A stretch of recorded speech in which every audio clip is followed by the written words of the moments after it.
tungod lapit na lang ang hapunan, ari na guys ang aton menu for today. So to this video magluto ako sang minced pork kag ang tofu. Ihalo ko sila nga duwa. Simple food lang kami for tonight. Umpisa na natin sa pagisa ng ahos. Sa nakita nyo no, damo ang ahos ang ginbutang ko. Syempre no, baski sa amoy palang ulam na. Take note guys, wala man ako nang gabakal sang ahos. Ano abusar. So, igisa lang naton ang aton nga ahos into brown. Simple lang ni nga pagkaon, guys. Kag simple lang ni nga pagluto. Sa mga pariho, kung nga wala sang time, pwede gid ini swak gid ini nga hiluto ninyo sa inyo nga mga ama kag amo. Dahil brown na ang aton nga garlic, ilunod na naton si minced pork. O, ayan, nakita ninyo. Kag syempre, labugayon tadira. Or di gani, imekos-mekos, ika nga, sabi ng kanta. So, keep labugay kita, guys, no, sang minced pork naton para magkarapudpod siya. Kay kalain man na iya guys nga lutoon naton, may ara ng kungkis ang daan nga nagabilog pa siya, so hindi manami lantawon. So nakita nyo manami ng iya nga texture tungod nagkarapudpod na siya no. Grabe nga nila bugayay ko ako na guys mo. Daw parehas lang sa paglabugay ko sa kabuhi sang tawo nga may sala sa akon. Itcho. Takpan naton kag obserbahan kung mabato gid siya bala. Takpan lang naton para naman maluto siya. Dito na naman tayo dadako sa ating mga ingredients. May soy sauce ako, may dark soy sauce, and of course, hindi mapahuli ang oyster sauce. Sila ang mga katuwang ko pagdating sa kusina para mapasarap ang aking buhay, mapasarap ang aking luto. I-check na natin ang ating minced pork. Ayan, nakita nyo, okay na siya. So, pwede na natin lagyan ng tofu. Nakita nyo, sa pagbutang ko sang tofu, doon nagpamurugso ako, anan. Dogin paslak ko lang siya, nga daw wala ko labot.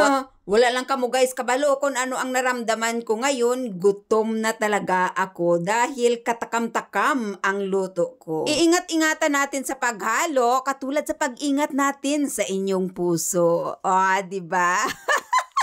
Ops, wag lang puro halo. Ito na ang time kung paano natin sila pasarapin. Well, ilagay na natin ang ating sikreto. This time, ang aking measurement is tansya-tansya na lang ang tawag dito. Kayo na ang bahala. Una nating ilagay si soy sauce. Tansyahin lang natin para hindi masyado maalat. Ang sunod naman, si Mr. Dark Soy Sauce. Konting dark soy sauce lang guys, kasi alam nyo naman ito si Mr. Dark Soy Sauce do, napakaitim talaga ito. Dahil kung masubrahan, baka hindi ko na makita ang tofu at ang minced pork ko. Sunod natin ilagay ang oyster sauce. Dahil may soy sauce na tayo, itong oyster sauce konti rin dahil medyo maalat ito. Yehey! Dahil kumpleto na ang ricado natin, it's time to mikos-mikos na mga insan.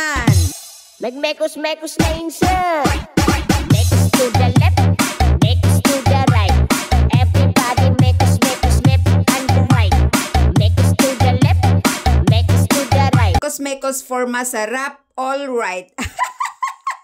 Akala nyo hindi ako marunong kumanta ha? Well, lagyan na natin ng hot water para naman maluto siya. At takipan natin for 5 minutes para for the luto insan. After 5 minutes, charan! Ayan, nakita nyo? May tubig siya.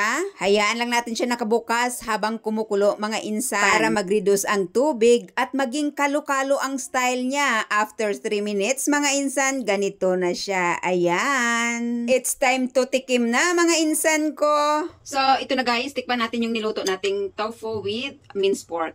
Kung okay na ba yung timpla niya. Kasi, tansya-tansya lang yung ano ko ang nilagay kong mga sauce. So, okay, tikman natin yung muna yung tofu. Okay na siya. Harap.